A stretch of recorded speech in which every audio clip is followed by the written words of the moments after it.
The FreeStyle Libre 3 sensor is so small and discreet, I hardly notice I'm wearing it. And removing and replacing a sensor is easy.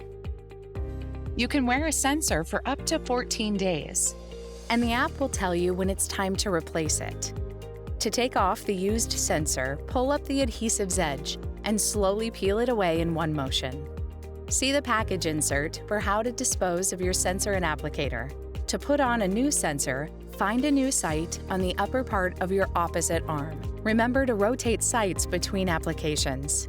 Before unscrewing the cap from the sensor applicator, follow these steps to prepare the back of the upper arm.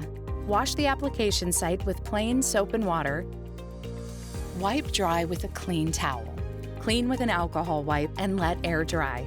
Following these 3 easy steps helps ensure the sensor stays on your skin. After you have finished preparing the back of your upper arm, you are ready to apply the sensor. The FreeStyle Libre 3 sensor and applicator already come assembled for you. Simply unscrew the cap and set it aside. Do not put the cap back on, as it may damage the sensor. Place the sensor applicator over the prepared site on the back of your upper arm and push down firmly to apply the sensor to your body. The sensor should now be attached to your skin. Then make sure the sensor is secure by gently pressing down with your finger around the edge.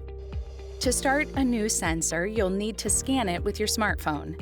From the app home screen or from the app's menu, tap Scan New Sensor.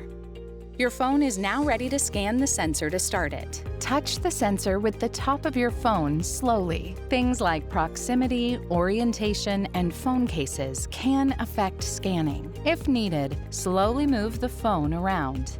You will receive a tone and vibration after you have successfully started the sensor.